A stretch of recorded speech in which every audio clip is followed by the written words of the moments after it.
Somebody explained the CSO role as being a corporate chameleon. So influencing others, it's understanding from their perspective how it is that they see things so that you're able to speak their language. And that certainly leads to success.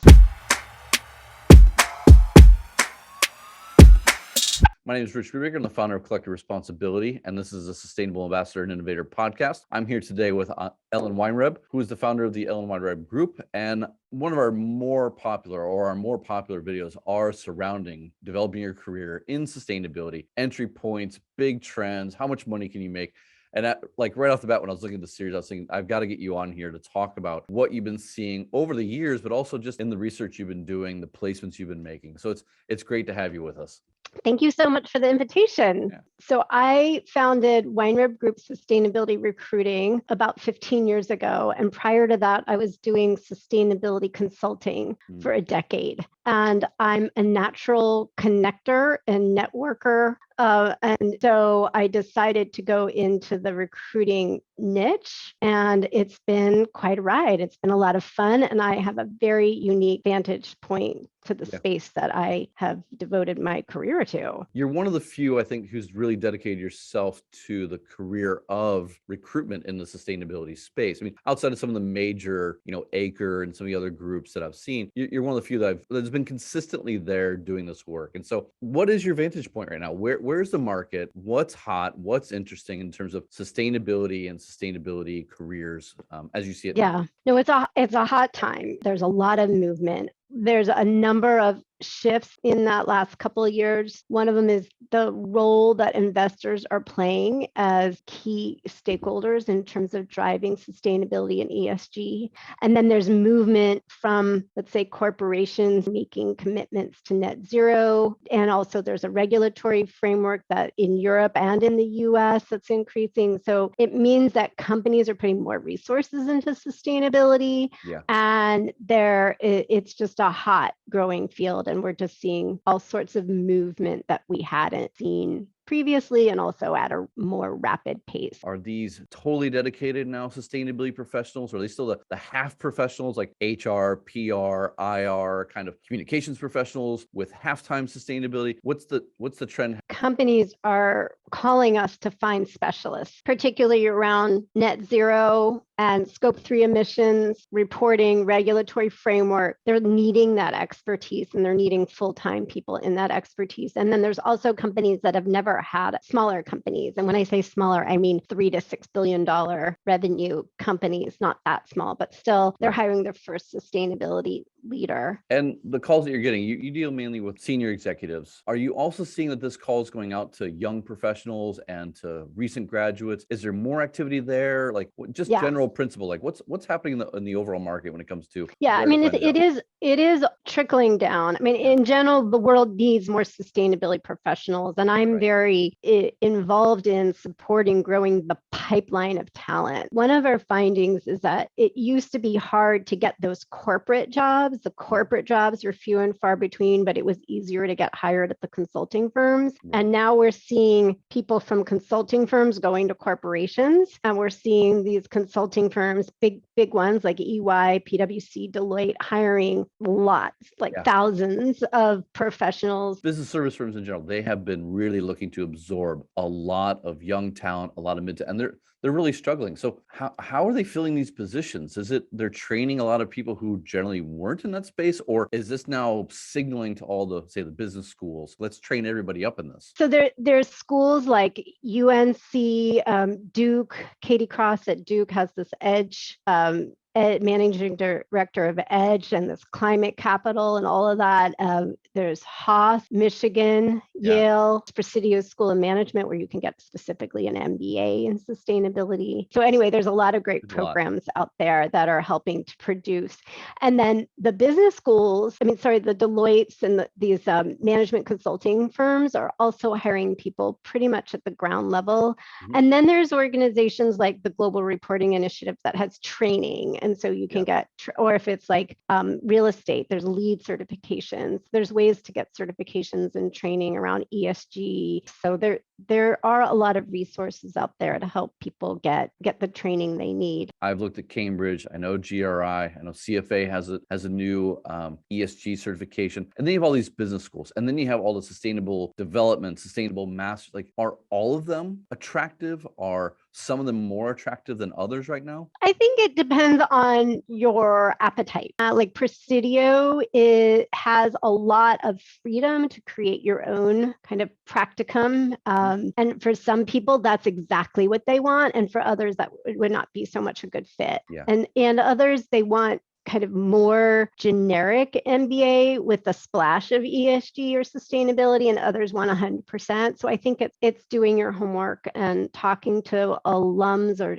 active students to see if they feel like they're your kind of people. And with the certification programs, are you finding that those are, say, market valuable? If I am, as a seasoned executive, does the Cambridge degree offer me a huge boost in, say, opportunities or income? Or is that better for middle management or the incoming group of people who are trying to build their career? I mean, if it's real estate, then they would want the LEED certification. Like, we see a little bit of that. But oftentimes it's the experience. So that certification helps get your foot in the door to get the experience, or gives you a network and a connection to get that experience. And that's what gets you hired. But just having that like line on the resume doesn't necessarily do it for you. 20 years ago, you used sustainability as a way to improve your career in the HR field and the investment relations field. But do you find that now sustainability is a career in and of itself? The advice that I used to give 10 years ago was stick to the day job, right? Stick to like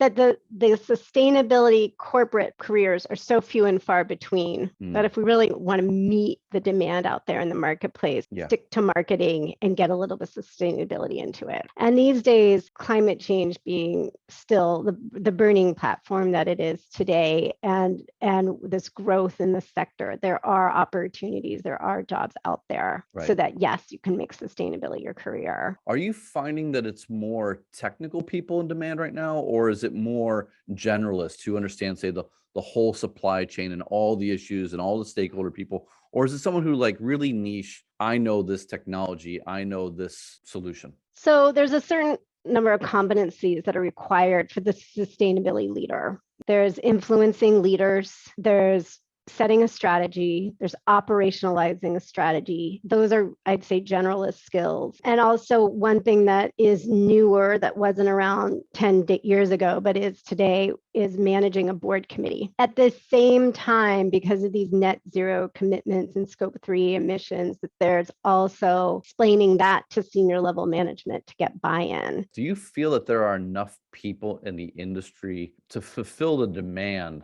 required right now? Or is there still a really large gap and therefore a really large opportunity to develop your career in sustainability? There's a small gap. I think that the consulting firms, let's say, are hiring a lot of people, and those companies are getting massive amounts of funding. And so then they're getting headcount. So the market's really hot right now. You have and I talk to a lot of people who want to get into the space, who are they don't have the skills of, say, supply chain, of finance, of communications, but they want to save the world. They want to get into a company. They want to be on mission. What are the opportunities for them right now? And what advice do you give them as they're trying to build their career or find that first opportunity? So the first thing is to find that, like, where are your strengths and abilities?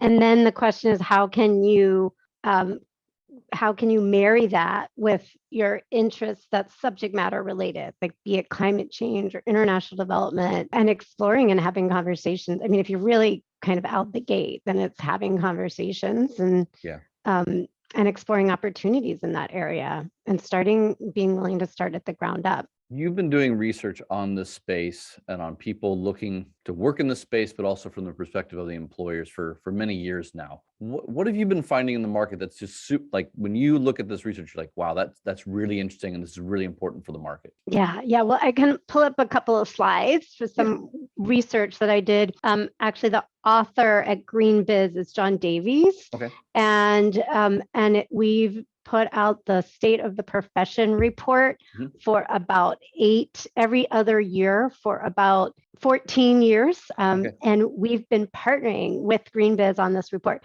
We got 1,463 people replying to our survey. And we asked the salary question, which is, so one of the findings is that salaries are continuing to go up, particularly at the VP level. And so the VP salaries continues to inch up. The director level stays pretty steady, and the manager level has stayed pretty relatively steady. So that's one of the key findings. And then another one of the key findings is the headcount, which is related to one of your earlier questions. Right. And that is, if you can see the question about what's the size of your team, and they're looking at 1 to 5 or more than 20, and you can see the downward slope of the 1 to 5 and the upward slope of the plus 20. So there's certainly a growth in the headcount. So more money, more opportunities because the teams are bigger teams. Okay. Yeah. Okay. And also, there's a slide in terms of, are you hiring positions internally or externally? And that line's going up, meaning to refer to your question about, are they looking for that expertise? And they're hiring people that have that are coming from the outside. From the outside. And they're using, recruiters more. I mean, and that's a great trend. I mean, you got more people involved, more money involved, larger teams, and the recruiting from the outside. So all trends seem to be going in the right way here. Yeah, absolutely. It's trending upwards. Okay. That's the overall finding. And so I guess within that, when you look at like the teams themselves, what's the composition of the teams that are coming out now? One thing that we've looked at in our research with chief sustainability officers is how close to the CEO is this, and how much is the CEO is a champion. And so that's certainly increasing. I mean, in general, sustainability lives around corporate affairs and government affairs and external affairs. So it kind of lives there, but we're seeing more in investor relations and more in general counsel than in the past. And then in terms of the structure itself, you have the CSO, or the senior most leader. There's often a deputy who's doing more the operationalizing. Another thing in terms of structures is that you have throughout, because you're influencing leaders who are taking on the responsibility. So you've got the kind of the number one and the number two are working cross-functionally in the company for different leaders to own work streams. And that's essentially how it gets operationalized, is through these work streams. And then in terms of hiring specialists, the reporting function used to be half a person. And now it's like a team of 2 to 4, it's just bigger. It definitely has more headcount. I mean, for me, it's just like, that just sounds like so many opportunities, whether you're at the bottom, the middle, or even at the top. And interestingly, you mentioned like general counsel and corporate affairs. Is that because ESG is so hot? Like, is ESG really the main driver right now? Because I would think like, say, Gap or Nike or any of these consumer brands, does a sustainability person need to kind of understand the bridge between sustainability and consumers? Or is it really just more about the regulatory environment across all the companies is pushing this? And so that opens up opportunities just for everybody to get involved. Right. The regulatory environment and the market demand, it's investors and regulatory in the US and Europe that are requiring these disclosures. And so companies need to put resources behind that. So if the regulations are kind of hitting these companies similarly, I would argue, does that mean that you can then skip around different industries now? Or are you still kind of subject to, say, if you started off in, say, apparel, you're going to stay in apparel, and you're in energy, and you're going to be in energy forever? Or do you see a lot more fluid movement around, because the regulations generally apply to these firms very similarly? So the tools can be kind of taken around, and you can find the industry or the company that you want a little bit easier now. I think the regulation is also a function of which industry you're in. So if you're in fertilizer or ag or energy, then there's different kind of regulatory forces. And then are you global versus, where are your customers, where are your supply chains? So those are also factors. And are you under the microscope of, like, if you're Meta, let's say, Yeah. and you've got a lot of regulators watching everything that you're doing. So if you look at the market just generally, are brands challenged by finding the top 1 or 3 people, or are they more challenged by finding the bottom 17?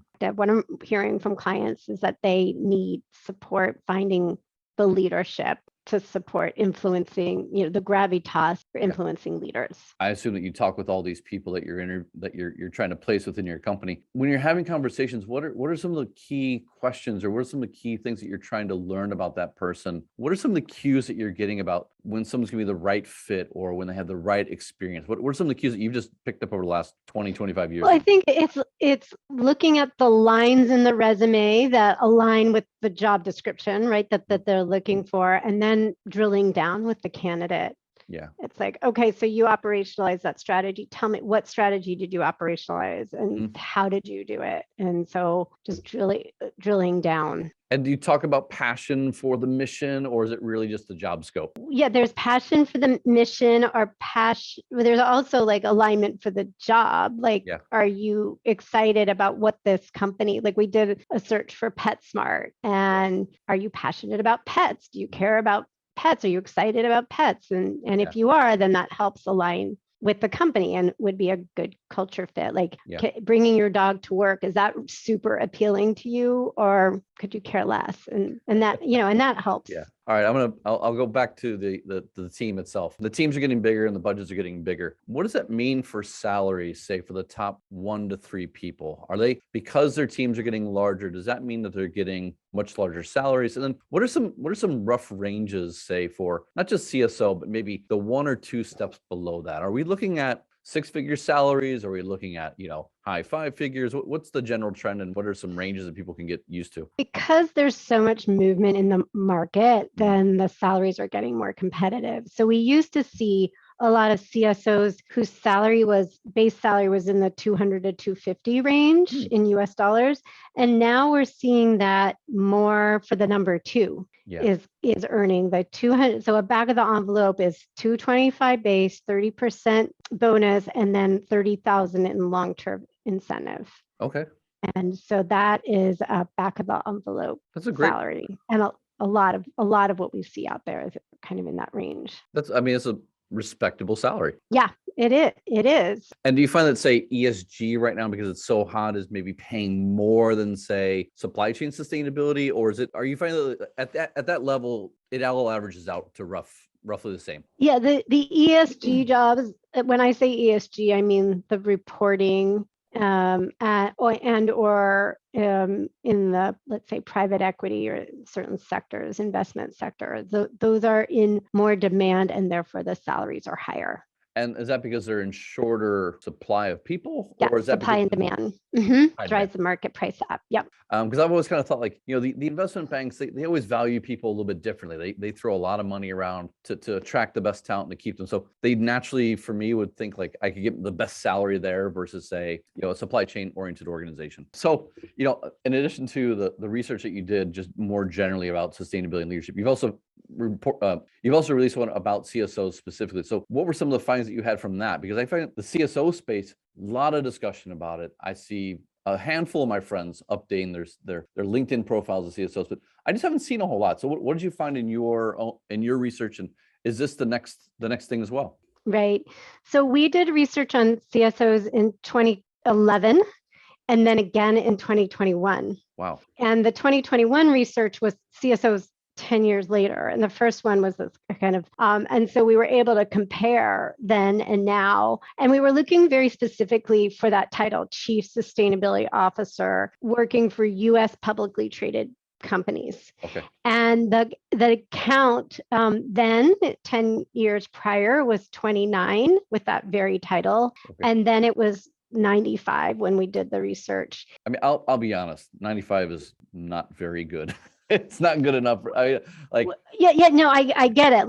Like in terms of wow. Like N equals, you want 4,000, 400. You want to I understand that. We're doing the title Chief Sustainability Officer, but some companies Yeah. A lot of companies call your head of sustainability something else. We were just researching for this. I was like, where are all the CSOs? You see so many articles and so much discussion of it. When you go into LinkedIn, you type in CSO or Chief Sustainability, there's not a whole lot, but there's a lot of SVPs, there's a lot of EVPs. Yeah, the title as when we do a search for a Mm. chief sustainability officer, I can tell you that the candidates definitely are intrigued.